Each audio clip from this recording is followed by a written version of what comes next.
Bendiga su palabra. Adelante, Pedro. Bueno, hoy he vuelto al papel. Suelo predicar con ordenador, pero bueno, siempre es bueno tener aquí una guía. Y el texto que nos compete en el día de hoy, 1 Corintios 13, 8 al 13, lo primero que me preguntaba cuando me acercaba al texto, hacía pues el estudio de lo que es el texto, era la pregunta: ¿hasta qué punto el funcionamiento de nuestra sociedad o los valores que se impulsan desde nuestra sociedad afectan la forma que tenemos de vivir el cristianismo? Vivimos en sociedades hedonistas en las que se huye del sufrimiento a toda costa. Vivimos en sociedades individualistas mayoritariamente, en detrimento de lo que es la comunidad, ¿no? Y claramente el mensaje del Evangelio nos invita más a una experiencia comunitaria. Vivimos también en sociedades materialistas en las que, bueno, pues parece que todos los esfuerzos y todo nuestro tiempo, o la mayor parte de él, debería ir encaminado a pues la adquisición de bienes materiales y poder, ¿no? Y cuando me acercaba al texto de Corintios, pues yo pensaba, ¿es esta realidad que vivimos hoy en día algo ajeno, algo que se ha presentado a lo largo de los siglos? Y la realidad es que cuando nos acercamos a esta primera carta de los Corintios, era una realidad que la iglesia estaba viviendo, ¿no? Muchos de esos creyentes venían de contextos paganos y por tanto traían una serie de costumbres y tradiciones que les estaban afectando.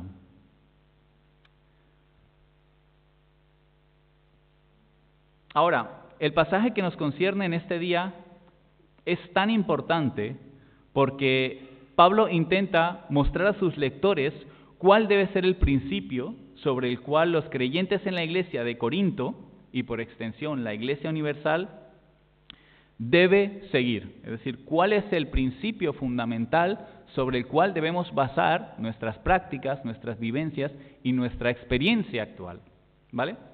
Por hacer un poco de contexto, para que entendamos un poco el mensaje, la ciudad de Corinto era un importante puerto comercial entre Occidente y Oriente. Por tanto, había una importante prosperidad en la ciudad. Y se daban relaciones de mecenazgo, ¿vale? No solamente en la sociedad, sino que estaban influyendo también en la iglesia. Gente que tenía cierto estatus o cierta riqueza, ciertos medios económicos, estaba teniendo influencia sobre aquellos que no lo tenían, ¿no? También podemos ver en la ciudad de Corinto que se daba una afluencia de distintas corrientes filosóficas, ¿vale? Y esto atraía una gran cantidad de maestros itinerantes que poseían una exquisita retórica y dialéctica.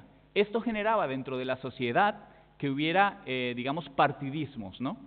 Y es en parte también lo que se reflejaba en la iglesia. En el primer capítulo de la carta a los Corintios encontramos que ya Pablo está mencionando que había en la iglesia algunos que decían que eran de Cefas, otros que eran de Pablo, otros que eran de Apolo y otros que eran de Cristo. Ante estas situaciones y estas problemáticas, pues los dirigentes de la iglesia escriben a Pablo, buscando consejo para saber cómo actuar ante estas situaciones que se están presentando. En nuestro pasaje, y por eso digo que para mí es tan importante el capítulo 13, Pablo no está atacando en particular una de estas cuestiones, sino que a mi parecer, cuando estudio el texto, Pablo está yendo a la raíz del problema.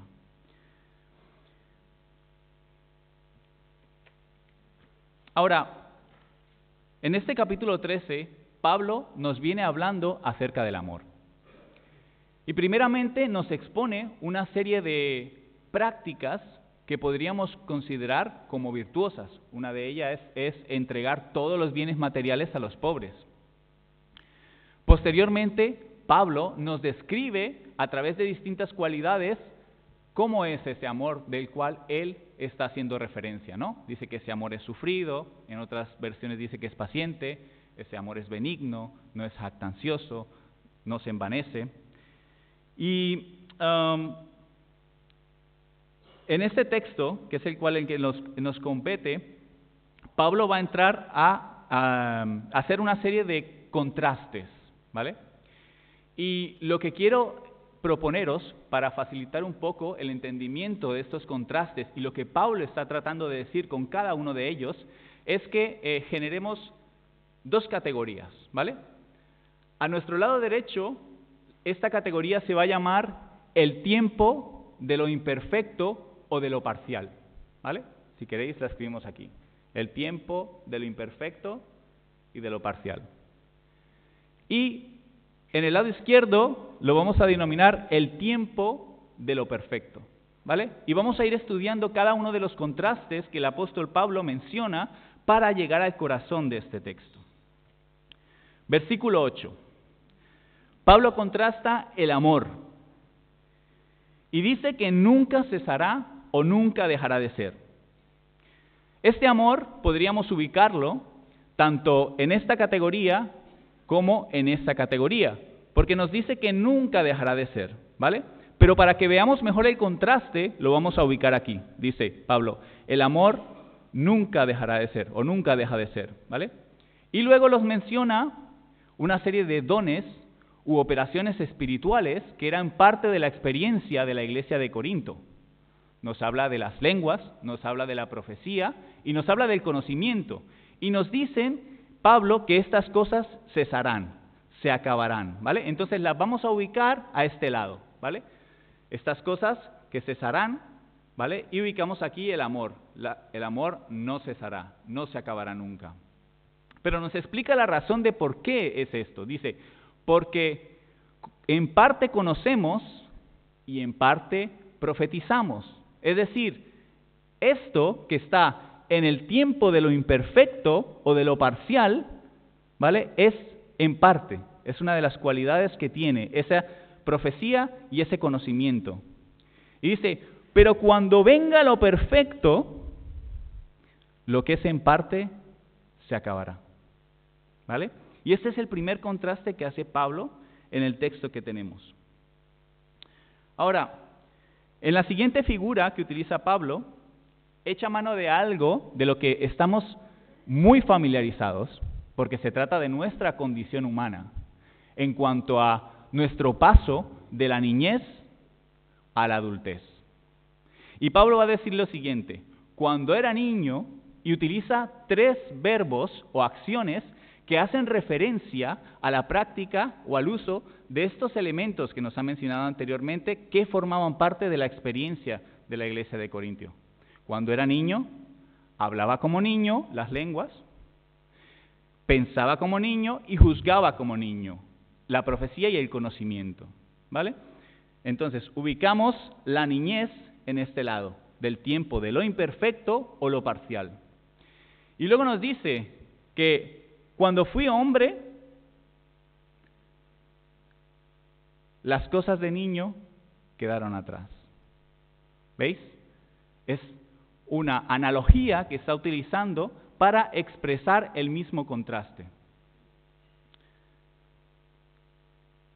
Para el siguiente contraste me gustaría hacer una aclaración, porque seguramente muchos de vosotros sabréis que la distancia que nos separa del texto es enorme en cuanto a años, ¿vale? Entonces, a veces, en determinadas situaciones, podemos entender mal lo que el apóstol está queriendo transmitir debido a esta distancia, ¿no?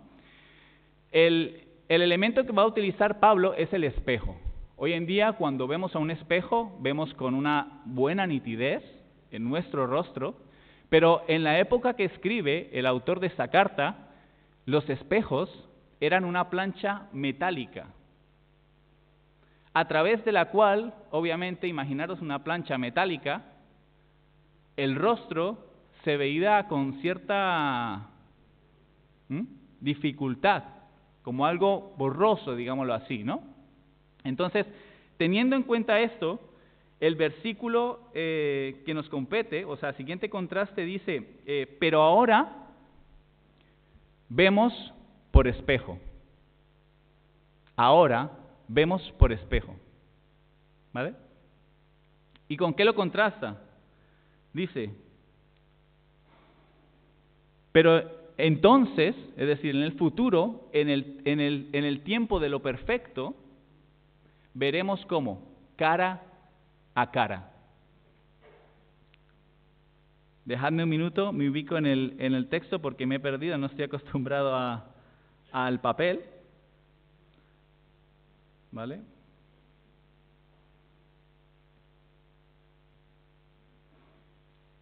Vale, muy bien. Entonces, vemos en este lugar de forma parcial o de forma imperfecta. ¿Vale?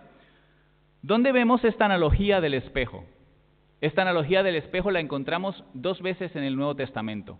Una, un poco más alejada, que se encuentra en Santiago capítulo 1, versículo 23, en la que Pablo compara al hombre que se ve a sí mismo a un espejo, ¿vale?, como aquel hombre que oye la palabra, ¿vale?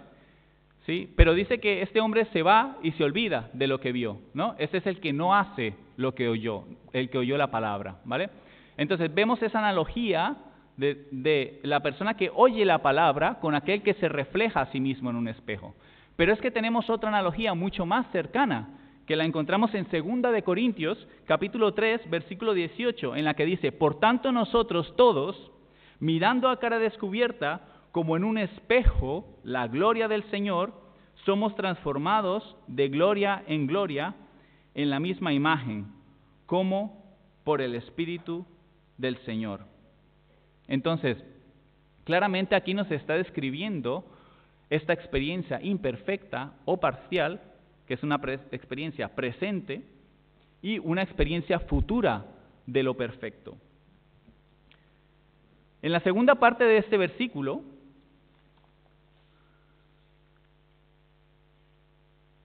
Pablo dice que habla acerca del conocimiento, y dice que ahora mismo conocemos en parte, ¿vale? Conocemos en parte, ¿vale? Pero ahora conoceré, pero en el futuro, o sea, después, entonces, conoceré como he sido conocido. Esta habla de una acción activa por parte nuestra, pero esta habla de una acción pasiva, es decir, hay una tercera persona involucrada. ¿Y quién es esa persona en el texto? Dios. Dios, que es el único que nos ha conocido desde antes. Tenemos en el Antiguo Testamento un pasaje que nos habla acerca de esto. Jeremías, capítulo 1, versículo 5, dice, antes de que te formase, en el vientre te conocí. Hasta ahora, con estas 3 analogías o contrastes, ¿vale? Pablo ha estado intentando comparar estos elementos que formaban parte de la práctica de los creyentes de la iglesia en Corinto, con una experiencia venidera o perfecta, ¿vale?, en la cual se nos dice que el amor permanecerá. Entonces vemos un contraste entre el amor que permanece y estas prácticas, estos dones, operaciones que cesarán, ¿vale? Pero ahora Pablo va a elevar el contraste y ya no va a comparar el amor con una serie de prácticas espirituales. Pablo ahora lo va a comparar con virtudes, ¿vale? ¿Qué dice el texto? Dice que ahora permanecen la fe, la esperanza y el amor, pero el mayor de estos es el amor. Está hablando de 3 virtudes fundacionales en nuestra experiencia como creyentes: la fe, la esperanza y el amor. Pero dice que el amor tiene preeminencia incluso sobre estas virtudes. Entonces, ya no solamente Pablo está apuntando a las experiencias o prácticas que experimentaban los corintios en su iglesia, sino que está apuntando a valores fundacionales y está elevando el amor. Está diciendo, el amor es lo preeminente en nuestra experiencia como creyentes, ¿vale? Ahora, esto es algo que no dice el texto, pero es algo que yo considero a la luz de la Escritura. Aunque Pablo no dice que la fe y la esperanza no van a estar en esta experiencia, es decir, que no van a permanecer. Él no dice esto, él simplemente dice que ahora, en el tiempo de lo imperfecto o lo parcial, permanecen la fe, la esperanza y el amor. A la luz de la Escritura considero que el único de estos tres virtudes fundacionales de nuestra experiencia, el único que va a continuar es el amor. Si leemos Hebreos capítulo 11, la definición de la fe, dice que la fe es la convicción de lo que se espera, la esperanza de lo que no se ve. La convicción, perdón, la fe, lo que se espera. La esperanza, perdón, me he liado. Bueno, la convicción de lo que no se ve, ¿vale? Claro, si estamos hablando de que en este tiempo,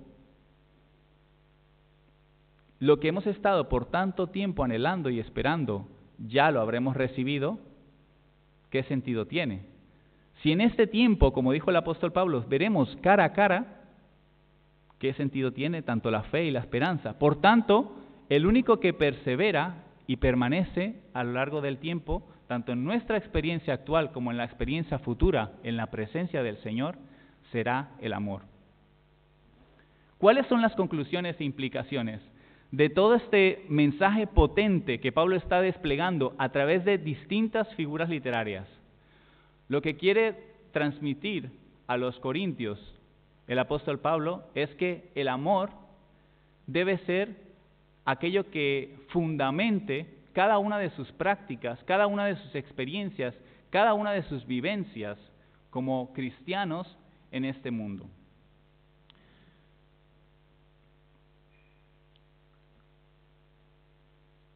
Pero el amor no es solamente algo que le da valor a aquello que hacemos. Y esto lo encontramos al principio del capítulo, cuando Pablo dice, por ejemplo, si yo doy todos mis bienes a los pobres, pero no tengo amor, de nada me vale. Sino que también el amor es una cuestión que está vinculada directamente con nuestra identidad en Cristo. Si no tengo amor, dice, nada soy. Por tanto, el amor del que nos está hablando Pablo, claramente no es un concepto etéreo, abstracto. El amor del que nos está hablando Pablo no es un amor tampoco que procede de una fuente humana. Es el amor que se ha encarnado en la figura de Cristo y que se ha manifestado a los hombres a través del Evangelio. Ese es el amor que debemos seguir y perseguir en todo lo que hacemos como iglesia. Es el amor que también debe primar en nuestras decisiones y en nuestras relaciones como comunidad, pero también de cara a la sociedad. ¿Sí? Ese amor que proviene de la fuente divina nos protege de abrazar la influencia de valores promovidos desde nuestra sociedad, que chocan directamente con la descripción del amor que Pablo hace en 1 Corintios 13. El amor es sufrido. Nos protege de vivir un cristianismo superficial, es decir, poco o nada comprometido con la extensión del Evangelio, un cristianismo fragmentario y utilitario, que solo tiene relevancia en las actividades que realizamos aquí, en este claustro. Pero también un cristianismo que solo lo vemos como algo que nos aporta un beneficio. Por eso digo fragmentario y utilitario. Y muchas veces cuando vemos el cristianismo como algo utilitario, algo que me beneficia, nos perdemos de muchas bendiciones que Dios tiene para nosotros. Porque no solamente Dios obra a través de los beneficios, Dios obra a través de las demandas que encontramos en el Evangelio. El sufrimiento, muchas veces, es una herramienta pedagógica que Dios utiliza para tratar con nuestro carácter, para tratar con nuestras vidas. Sin embargo, desde fuera recibimos la influencia que nos invita a evitar a toda costa todo tipo de sufrimiento. Pero el creyente en Cristo entiende que su vida no está en las manos del azar. Su vida está en manos de Dios. Por tanto, Pablo puede decir, aunque hemos sido apedreados, aunque hemos sido vituperados, seguimos teniendo la esperanza en el Señor. Pablo no es una persona, no es un cristiano, un creyente que vive una vida de bendiciones y beneficios. Atravesó sufrimientos, padecimientos, pero en todos ellos entendió que Dios estaba obrando en él. Por tanto, el amor es mucho más allá que algo que nos beneficia. El amor, dice Corintios 13, no busca lo suyo, no es jactancioso, no se esmarece. De esta manera el amor nos protege de nosotros mismos, de esa tendencia de creer que nosotros somos los protagonistas de la historia y que proyectamos generalmente todo alrededor de nosotros y de nuestros seres queridos. El amor del que Pablo está hablando es un amor que es capaz de sacrificar lo que piensa, incluso estando en lo correcto. Por eso Pablo dice, sufrir el agravio. Porque el amor es capaz de perdonar al que le agrede. El amor es capaz de trascender sobre todos esos valores que muchas veces permean la iglesia e influyen cómo estamos viviendo y cómo estamos poniendo en práctica realmente los principios que encontramos en el Evangelio. Por eso es tan importante que el amor sea el fundamento de todas y cada una de nuestras prácticas y de nuestras relaciones. Yo creo que cuando los corintios reciben este mensaje de parte de Pablo, ellos tienen que haber pensado, y esto ya es algo personal, tenemos que reevaluar todo lo que estamos haciendo. Tenemos que poner a tela de juicio si realmente cómo estamos obrando, cómo nos estamos relacionando, está fundamentado en el amor. O estamos buscando otras cuestiones que no necesariamente sean malas, pero que no se están alineando con este principio que vemos manifestado y ejemplificado en la vida de Cristo, que dio su vida por nosotros, aun siendo pecadores. Y esto personalmente es algo que me eleva el listón. No sé a vosotros, pero a mí me eleva el listón. Me lleva a pensar que no debo juzgar a las personas por lo que hacen o por lo que dicen, sino por lo que son. Son personas. En el caso de los creyentes son hijos de Dios. Todos traemos un trasfondo, todos traemos una serie de costumbres, tradiciones y enseñanzas, y estas en cierta medida nos influyen. Pero Dios es capaz de ver más allá y envía a su Hijo para rescatarnos por amor. Y este es el amor que tiene que manifestar la iglesia dentro y fuera de este recinto. Entonces, espero que os llevéis esta meditación y que os haya bendecido este tiempo con lo que he podido compartir con vosotros. Que el Señor os bendiga. Muchas gracias, Pedro, por tus palabras en esta mañana, esta invitación a perseverar en aquello que prevalece siempre y para siempre, que es el amor y todas sus implicaciones para cada uno de nosotros, nuestras vidas y también para nuestra comunidad, que toda nuestra vida, relaciones, esté fundamentada y cimentada en el amor y en el amor de Cristo como ejemplo para el amor entre nosotros. Gracias, Pedro, una vez más. Buen viaje para Cataluña y que el Señor os bendiga y la experiencia de la graduación sea también una experiencia preciosa y enriquecedora. Os deseamos lo mejor, que el Señor os vaya abriendo puertas en el ministerio, en este ministerio tan arduo y tan difícil, pero de tantas bendiciones que el Señor os tiene preparadas seguro para vosotros y vuestro matrimonio. Que el Señor os bendiga. Vamos a despedir este culto.